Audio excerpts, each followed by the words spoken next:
This is the men's room. Forget it, man, and get with the countdown. Shake this square world and blast off for Kicksville. The trippers, the grasshoppers, the hip ones, all gathered in secrecy and flying high as a kite. You're listening to the men's room with Miles and Thrill. Our question, who called the police and why? The reason for our question today.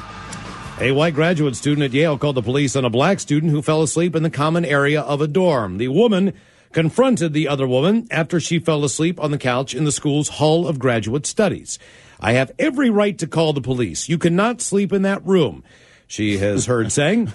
God damn. When police arrived at the scene, they told Fun police! the woman that, let me see if I can transcribe this as best as possible. She called us and said there's somebody who appeared they weren't where they were supposed to be. The cops who asked to see the woman's ID proceeded to question her for more than 15 minutes before they confirmed she was in fact a student at Yale. It took them 15 minutes to find that out. They said the process was prolonged because her name was misspelled in a school database of student information. And I understand that. That's probably most of the reason I'm not trying to say her name, because I know I cannot pronounce it. Come on, man. I don't see it. Oh, man, her name is... It's the first day of school. God damn it. You're the teacher. You're calling out roll. Lolaide Sayambola. She's going to raise her hand because nothing. Let me see. Lolaide Sayambola. There it comes. What the hell's her name? Lolaide Sayambola. Please raise your hand. They're going to got it, man. One Lolaide in here, right? Lolade. So it's either Lolade or Lolaide. Let's go Lolade. Let's go Lolade. Lolade, you think? I don't know. See, it's the problem teachers have. And then Sion, S-I-Y-O-N. I'll get it before the year's over. Sayambola. That sounds like a disease. You understand that? By the time the year's over, I'll nail your name every time. Anyway, she says, I have every right to call the police. You cannot stay in that room. I really don't know if there's a justification for you actually being even in the building. I deserve to be here. I pay tuition like everybody else. I'm not going to have to justify my existence here, she said back to the woman.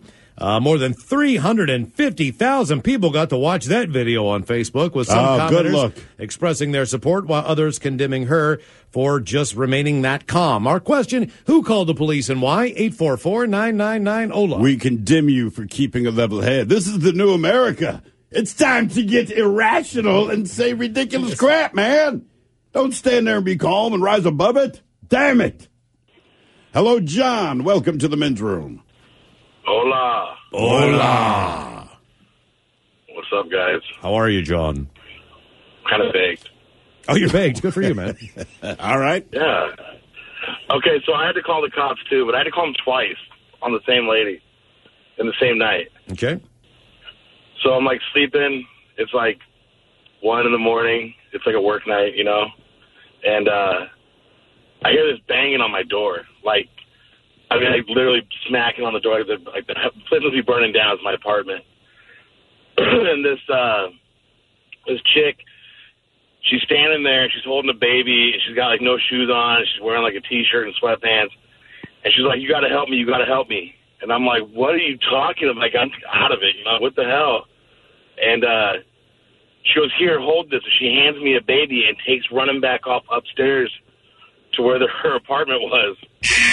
Just some random baby? As a general rule, man, John? If you frantically hand me a baby and run away, I refuse to believe anything good's going to happen. When you and a baby is baby, man. I mean, like, if it's a baby, like, you're talking about like a little tiny Otherwise little you say baby. Kid. Right, Like exactly. a baby. Like, this kid's not even like a 1 or something. The only thing that's you a call baby. baby is It's a baby. your daughter, Well, it could be a your 2-year-old. significant other, Right. or a baby. Yeah, it seems like a baby's a baby. No, because it baby. becomes a kid. Like, Once if it's you're a kid, it's holding not a baby. it's a baby, man. Right. Damn. Okay, so she hands you the baby, and then what do you do with the baby? What does one do with a baby? You just woke up. I hold it there with both hands, like, stuck out, like, I don't know what to do with this. And I'm like, hey, and I yell at her, hey.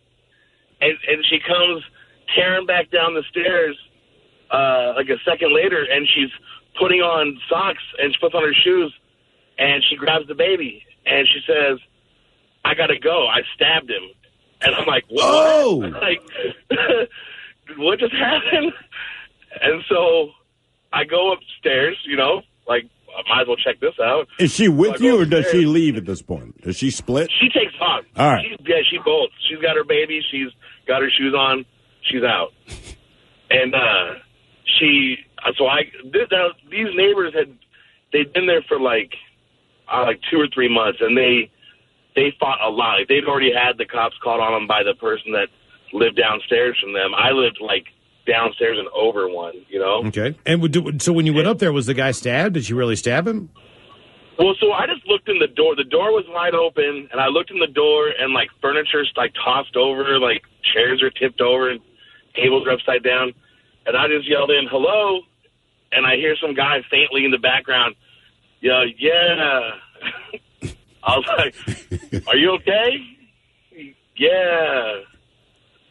"Do you need a doctor?" "Nah." And so I just F this. I turn around and call the cops. Okay. The thing is, this guy probably got stabbed. So they come, and yeah, sure enough, she stabbed him. They took him to the hospital.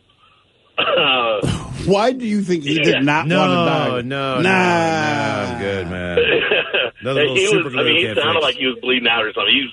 He must have been messed up. Yeah, totally. Yeah, he got stabbed, man. Yeah, that'll happen. So they tell me, the cops are like, "Listen, she's probably like hiding somewhere, like around the the parking lot, the bushes or something. Like when we leave, she might come back. Just call us if she does." All right, cool. So this whole process has gone on, and it's like, almost 4 a.m, and I go. And this is a long night for you, man. Like, again, this is a work night. Yeah, right. And it starts with someone screaming and stuffing a baby in there. You don't want no baby. Yeah, weirdest night of my life, but it's definitely a long night, work night. So I go back to sleep, and at like 5:30 in the morning, I hear this banging on my door again. Oh no! So now I know who it is. So I just open the door and straight up, "What?" She's like, and now she's standing in front of me, fully dressed, jeans, coat, hair done, makeup, like fully done. Baby is now dressed, sleeping in a stroller, like she's all put together, like she's just off to the mall. And she's like, "Hey, can I use your phone?" And I was like, "Hello." And then she goes, Can you plug this one in for me?" And she hands me a phone that's got all the cords ripped out of it. And I go to hand it back. I'm like, "No." And she said, "Keep it." And she took off again. So I had to call the cops again. So when did they ever catch her? I guess you probably don't know, do you? Well, no, she continued to live there for like another 6 or 8 months. What? And, Dang. Yeah, and the cops got called one time, and I looked out the blinds, like, where face the parking lot, and I see them, they're taking up, like, positions behind cars with, like, guns drawn, and... This is after the stabbing. This is after the stabbing. This is after the stabbing, yeah. Okay, so apparently she got off on that or got out of jail so that he was the aggressor to the point where she was able to go free, and now there's another incident. She beat this dude's ass on the regular. Like, this guy was like a battered husband. He got beat up all the time. So why did they show up in position, though? I mean, that's a different kind of thing. Why did she get out and he is locked up or whatever? I have no idea. I don't think he got locked up either. Yeah, he shouldn't have. I don't think either one of them got locked up. Okay, and they continue to live together. They continue to live together. She lit off the fire extinguisher, like, the foam stuff, like all over the stairwell one time because she was pissed. She was beating on their door with a fire extinguisher because he locked her out. How attractive was this woman? Not very. Okay, all right. She was kind of hoodie from Brooklyn. She had like a heavy Brooklyn accent. Not cute. Sounds about right. And how much longer did you decide that you wanted to live there? I actually moved before they ended up moving out. I made the apartment complex move me. I was like, "You guys got to, you're not going to kick her out." Because they were getting nice call. Good play. That's a good play, right? That is, man. I mean, look at it like you this. don't need to deal with that crap. But the good news is they're very lenient. Mm-hmm. Like, look, man, you cannot get kicked out of this place. I don't know what you have to do, but you can stab a man in your apartment, all right? You can have the cops show up regularly. You can have the cops show up and take positions with guns drawn, but they'll keep you. Just pay your rent on time. I just can't imagine waking up out of a dead sleep, knowing that I have to work the next day. I open the door because someone's banging on the door, and the next thing I know, I've got a baby in my arms. I know, man. That is crazy. Just having to get up and open the door already. You're already kind of pissed. Right? You're like, what is going on? But it's also weird adrenaline because you're cynical about why someone's knocking on the door. So you're already kind of agitated, right? Because when you open the door, it's not going to be someone showing up with a publisher's clearinghouse check. No. You know what I mean? It's 4 a.m. Yeah. And then they hand you a baby. Now, It's not a Girl Scout pimping cookies. but it does give me a thought. There's some show they keep showing the commercials. I think it's called like "What Would You Do" or something like this. And I don't remember what. It's either ABC or NBC. But the idea is they put up hidden cameras, all right, in a public place, and then they will have actors kind of act out a routine that's very uncomfortable or awkward or unfortunate. They just want to see what the people around them do. But it's not like meant to be funny or anything like that. So they keep showing these commercials, and I think the one this week or last week, whatever it was, it's this restaurant, and it's a 16-year-old girl sitting across from her parents. These are the actors, all right? And it's the whole she's pregnant and wants to keep the baby now, but the mother thought they'd agreed to adoption, so I guess they're having this loud argument, right? And that's just how people in the restaurant react. But now I'm thinking, and unfortunately, Miles, you'd be the target of this. It's 4 o'clock in the morning. We're going to pound on this man's door. And when he opens it, we're going to hand him a baby. And take off running. What would you do? And then I just want to see what we're going to knock on the street door at 4 a.m. and just hand them a baby. Scream, hold this for me. I'll be right back. Then take off. But make sure you don't know the person. That's what would you do? Most people don't have like Infamil or Similac or Pedialyte on the ready. You know what I mean? Or a bottle or a nipple or anything. A diaper. If you don't have a baby, you're not ready for a baby. You need all that equipment. You need all those things. Hidden camera show. Yeah. What would you do? I mean, hell, the most important thing's a diaper, Genie, for crying out loud. Who called the police and why? We've got your emails on the way. Also still to come. Who sucks less? And the word has things that Americans say that other countries simply don't understand. You are listening to the Men's Room Radio Network. Hola, bitches. You're listening to the Men's Room. Our question, who called the police and why? And here come those emails from the Men's Room at mensroomlive.com. You've got mail. You've got mail. Guys, my parents called the cops on me when I was in college because I had not answered my phone. I've been working on a construction site earlier that day pouring concrete, and I told my dad on the phone that afternoon that I was exhausted, and I'd call him back later after I took a nap. However, I did not take a nap. Instead, I proceeded to drink like a monster for several hours with my friends. I was trying to match one of my guy friends, shot for shot. He's over 200 pounds. I'm a smaller woman, max 130. It did not end well. I remember they had finally got me back to my boyfriend's place in time for me to run upstairs and retch my guts out in his bathroom. When I crawled into bed, I heard the doorbell ring. Boyfriend answered, and someone asked me, my parents and my two sisters couldn't get a hold of me because I hadn't answered my phone or Facebook messages, so it was the cops. So my parents had called the cops to report me missing. The cops scanned up and down each street until they found my car that I'd left in front of his place. I was mortified, told both the cops and my parents that I'd just fallen asleep. I don't think I've done a shot of Fireball since the incident. Thanks, guys, for always putting on a good show. That from Victoria. The incident. The incident. Yeah. Dude, I have a friend like that had a rough night. We call it the massacre. The massacre. Oh, Yeah. geez. Was that bad? What, just what the cops were called? No. Just like drank too much and, Just how things went? Yeah, like, let's say still having reversal of fortunes the next morning. Yeah. Right, we've just dubbed it the massacre. Guys, this past 4th of July, Shaky Paula and I go to the local reservation to watch the fireworks go. Now, this wasn't a professional event like a Gasworks Park big-time show, but a competition between every fireworks stand on about 5 acres of land. It was quite the show of decentralized debauchery until the police decided to drive through the middle of the field to break up the party. It was quite the show to watch police cruisers go up against a drunken crowd launching mortars at them. Not 100% why they were called, but did hear an audible gasp from the field, leading me to guess that someone lost a few fingers that night. Wouldn't be surprised as more than a handful of those mortars exploded a bit too close to eye level, even before the cops arrived. Keep your burn cream close, bitches. That from Bacon. Gentlemen, the week before the 4th of July, I had to call the police because my car was stolen. Some wonderful individual decided to break into my gym locker and steal my wallet and keys and even the pants that both of those were in. Damn. They then proceeded to go outside, get in my car, and drive off like it was theirs. The police showed up 2.5 hours later, and even though they were given his name because the genius was a member at the gym and checked in, so we got his name and address, the cops have still not caught the guy. What? However, last week we received tips of where that car might be, so we drove up and started hitting the panic button on my other key, and sure enough, it was right there, less than a half mile from where the guy stole it.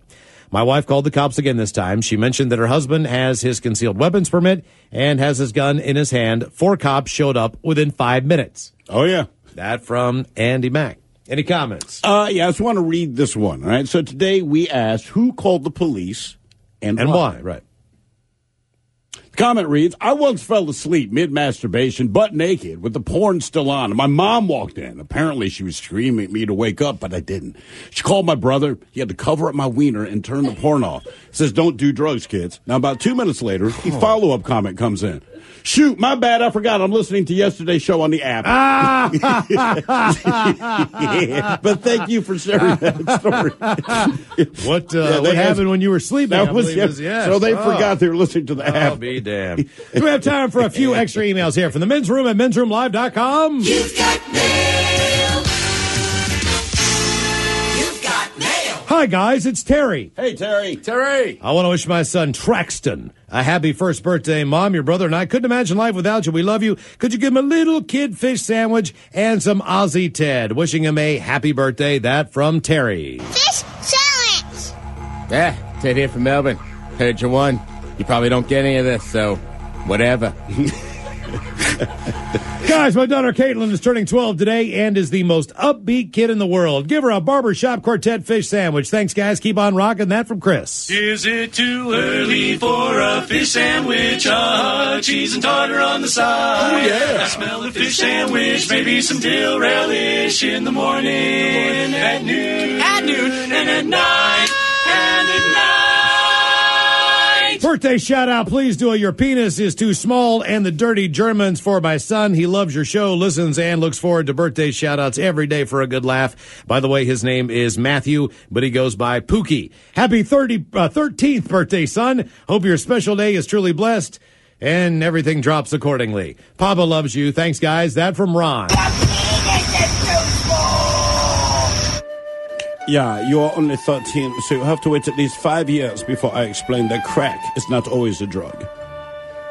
Yeah, stay in school. Guys, can you please send out a happy 18th birthday to my son Gage with the dirty Germans talking baseball and maybe a suck it up cupcake? That from his cool ass mom. Thanks, guys, from Diana. So, suck it up, cupcake. Yeah, we don't have enough for a full baseball team, so you'll just play catcher. Yeah. You know, it's not just the major leagues. There's a lot of leagues. I like the Cape Cod League because it's a wooden bat league. Yeah. Machelos, it's my great friend's birthday today. He's been a very long-time listener to your show. If you guys could wish Dave a happy birthday with an original fish sandwich and some dirty Germans, that'll make his day. Stay cool, gentlemen. That from Aaron. Fish sandwich. Yeah, my orgasm was like the solar eclipse. Do not look straight at it or it'll mess up your eyes. Yeah, but also you should wear glasses, period, because something might get into them. Yeah, safety goggles. Safety first. Bitches, today my son Danny is 23 years old, another lover of your podcast. He's listening on the radio.com app. Give him a big hug from Daddy and a Leroy Jenkins and maybe Wobbin with a happy birthday. Thanks again. That from Daddy Daniel. Let's do this. Leroy Jenkins! Ja, vrolijke Geburtstag. What's up, guys? Sarah from Tacoma here. Hey, it's my Sarah. husband's 28th birthday. Graham is the best father a woman could ask for. Our son is the luckiest kid ever. We love him so much, and I'm blessed to have him as a husband. So for his 28th, I was hoping you could give him a big old bong rip and some Alan Thick. Thanks, guys. Love you. Been listening for 5 years now.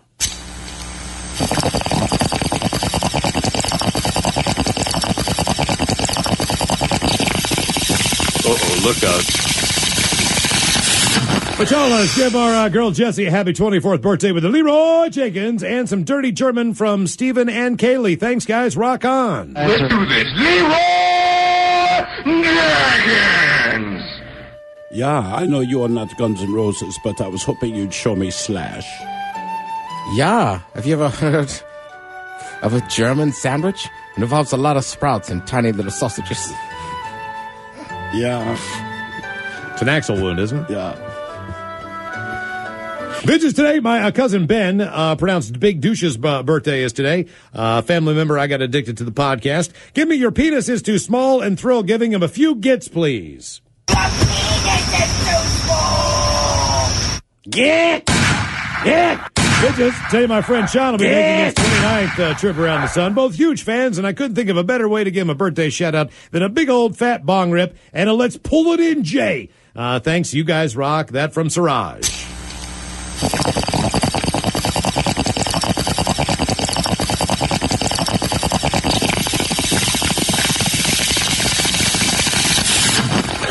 Let's pull it in, Jay. Guys, Come I on. love the show. Hoping you can give my buddy Sweet Tea a happy birthday with a barbershop fish sandwich. Hope he gets himself a big old Slurpee today. Thanks a lot. That from Mark. Can I get a fish sandwich? Oh, you know I gotta eat right. Oh, brother, can I have a fish sandwich? You put the cheese and the tartar on the side. Hola, everyone. It's my birthday. Since I know I have to send this one in myself, can I get German Thrill and Ozzy Ted? And maybe something from Robin, from Crazy Carl. Yeah. Carl, Crazy Carl. After tonight, they will call you Hot Carl. Yeah, Ted here from Melbourne. Carl, you're the crazy Carl, huh? Seen a bunch of you.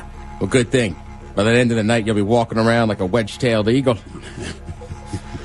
Guys, today's my friend David's 33rd. I think the dirty Germans would know how to celebrate the right way. Thanks, Ed, from James. Yeah, for your birthday, we will treat you like the Pillsbury Doughboy and poke your belly until you go hee-hee. Yeah, you should hope your belly's the only thing I poke. But we don't use our fingers. These are the ways you'll giggle. Guys, I want to wish my brother Dean a happy birthday. I'm sure he'll listen to you guys while towing cars. How about a big old bong hit and an original fish sandwich? Thanks, guys. That from Paul. Fish sandwich.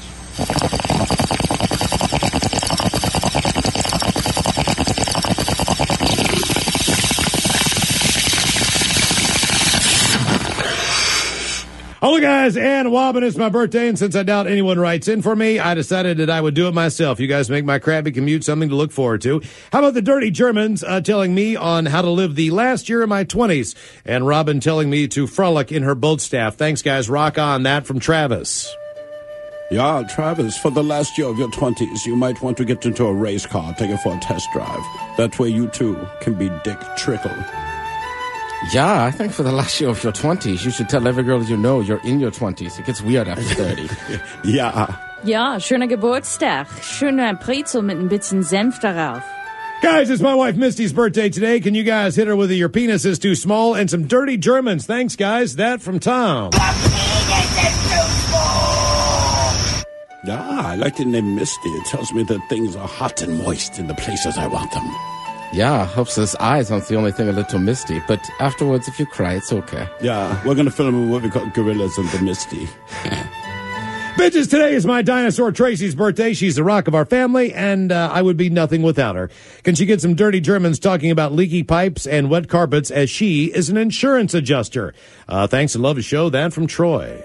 Yeah, after we have sex tonight, there'll be much insurance that you'll be adjusting, as the carpets will be wet and pipes will be leaking. Yeah, that's just how I describe girls that I've been with. Leaky pipes, carpet, it's damp. All right, guys, here we go. Happy, happy, happy birthday. Happy, happy, happy birthday. Happy, happy, happy birthday to you, bitches. Ja, the Dirty Germans brought to you by Men's Room Original Sausage. Available through Uli's World Famous Sausage, mensroomlive.com, and other fine retailers. Schweinefleisch. Normally, I don't do this, but there's been so many, I finally figured that I would read an actual email, because we get this a few times a week from the one and only Mill Creek Kid. And it goes something like this. Dear Men's Room host, sometimes I wonder who will be the last living host amongst thee. It makes me consider taking hemlock and also then go to the mugwort plants. Since the knot, it's played folk life. I'm going skinless. All the inorganic living has made me craving mad amounts of killer grass. Now that I've found our parallel universe, I'm going to get some Kraft barbecue sauce and toss off the Seahawks NFL football to whoever want to play Flyers up in my backyard in Mill Creek. My house there has never looked so fully sweet. We even got the men's room curtains. That from the Mill Creek Kid. Thank Makes you so sense much, to me. Mill Creek Kid. All right, still to come, the Return of the Word has things that Americans say that other countries don't understand, but first. Now, the men's room wants to know who sucks less. Yay! time once again for Who Sucks Less. Steve the Throw Hill, you bring us 3 stories that appear in the news each and every week, and it's up to us to determine which of these 3 stories suck the least. Now, if you like the Men's Room on Facebook or follow us on Twitter there at Men's Room Live, the debate is already underway on Who Sucks Less. Yeah. You know, I feel bad. All these quantum scientists for years trying to find a parallel universe, and it turns out when you discover one, the first thing you want to do is get Kraft barbecue sauce. Yeah. Man, oh man. Going to play little flyers up. Let's get some flag football and Kraft barbecue sauce. All that inorganic living. Craving new man dimension. amounts of killer grass. Yes. We got 3 stories as always. And today we have another Starbucks in Philadelphia. We talked about this a little bit last week, but not the black eyes, just a different thing. A store manager in the fine state of Michigan, and finally a member of the clergy, a priest, and our nation's capital, Washington, D.C. But let's go to Philadelphia and the land of Starbucks. A 28-year-old guy in Philadelphia named Sam, he went to a Starbucks last week. Sam has a stutter, and when he got his coffee, he saw that the barista had written his name on the cup as Sam. Now, his friend wrote an email complaining to Starbucks customer service about the thing. Starbucks apologized that he felt that way, which, of course, is not an actual apology, but they offered him a whopping $5 credit. This is not the same Starbucks that called the cops on the 2 black guys.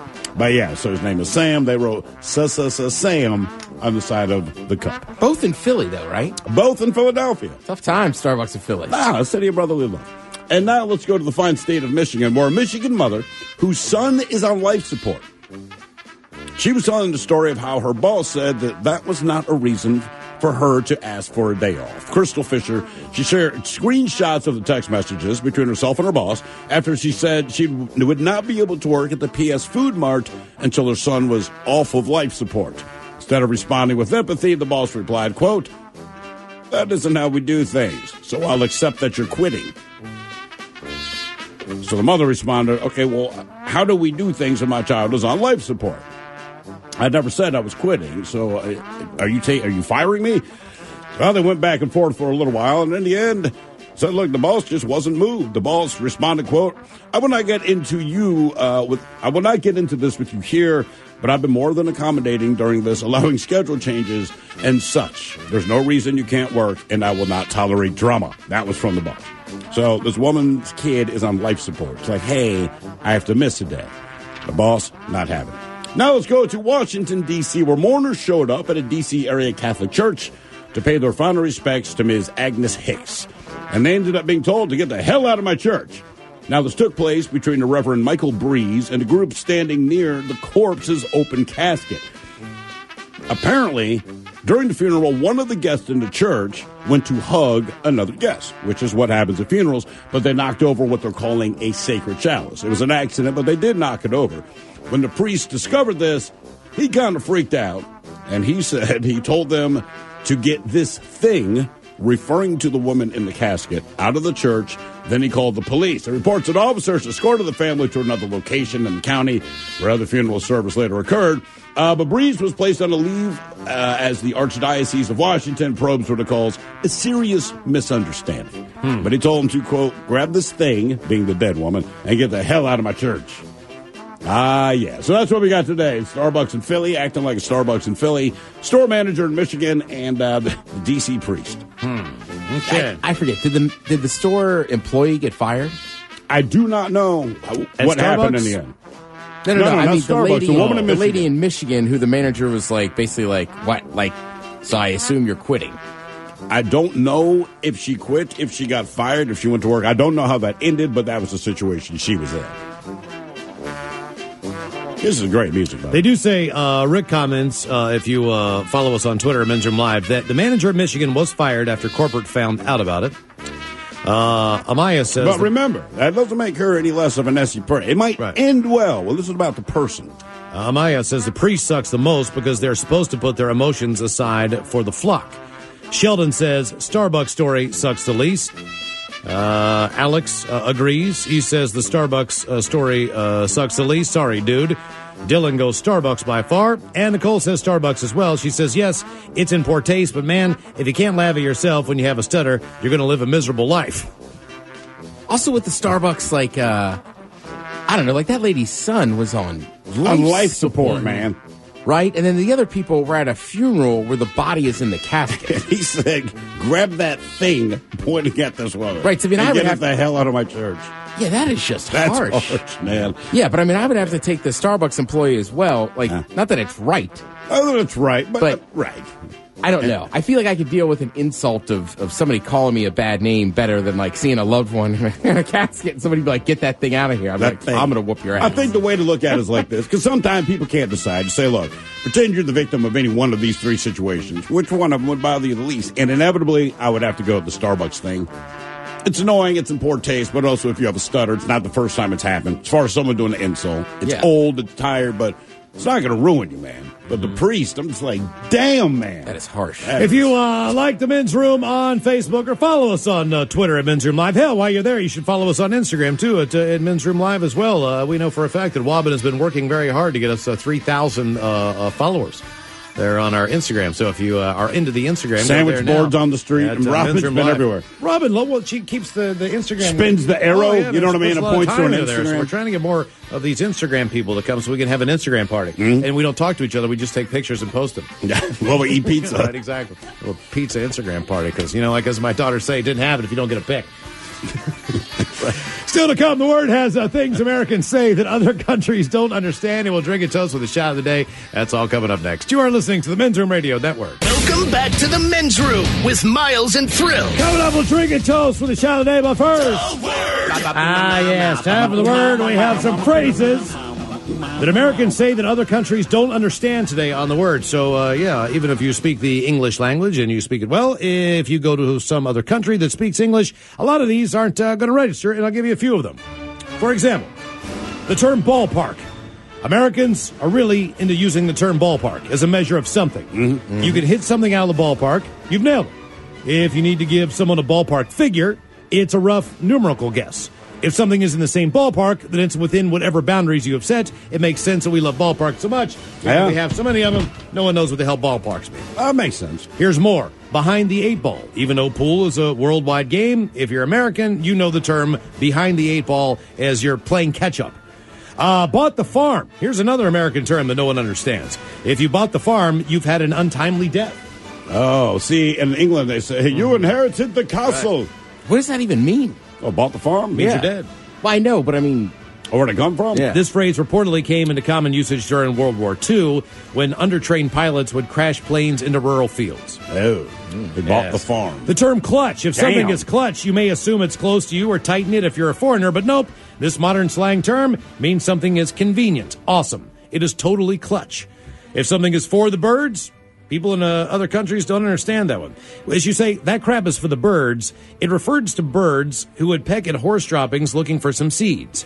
It means that whatever you're talking about is useless, nonsensical. That's more insulting than ever. And finally, going postal. In the 80s and 90s, American postal workers were so overworked and angry that massive outbursts and even workplace murders weren't uncommon. Thus, the phrase going postal became a thing. And there are some of the things Americans say that other countries don't understand. All right, Wobbin, have we made some drinking time? Somebody out there deserves to be recognized. And the Men's Room knows just who it is. So to you, we say, bottoms up, sailor. You're the toast of our shot of the day. Drink time it is, and as usual, we head to the drink desk and Steve at Thrill Hill to find out who we're toasting. Yes, indeed. And today we toast, well, she's only identified as 47-year-old Vicky of Kent, England. I believe we'll have more to this story coming up, but she's worth toasting. Just know Vicky is a very sweet woman. She bought a $250 ruby ring as a birthday gift for her cousin, okay? But instead of just wrapping it in gift wrap or putting it in a box, Vicky decided she's going to hide it in a balloon. That's very sweet, but not just any balloon, an actual helium balloon. She actually inserted the ring, fills the thing with helium, and there you go. The problem is, as helium is wont to do, it likes to float. So as she says, she turned around to find something to weigh the balloon down. By the time she turned around, she estimates this took 30 seconds. The balloon was gone. Now, I know what you're thinking. How stupid are you? And she, in fact, says, quote, I just can't understand it, but follow along. There was no breeze. How it got around the corner into the utility room, she was in her home. and then out of the back door, squeezed along the side of the house without snagging on the fence or the place where I put the bins out. I do not understand. She was in her home. Damn. And this thing somehow went down the hall, found the one open window. The problem is she has not been able to find the balloon. Several family members have also helped her to look for the balloon with the ruby ring inside, but so far to absolutely no avail. So let this be a lesson to you. Just wrap a gift. Don't be clever. We pour this booze and we drink this booze because we think it's yummy. Yummy! So over the tongue and down the throat to party in our tummies. Down the hola, bichola! Let's get caller 9 on the line for a little profile of this. 844-999-OLA. Hola! The shenanigans continue on the Men's Room Radio Network.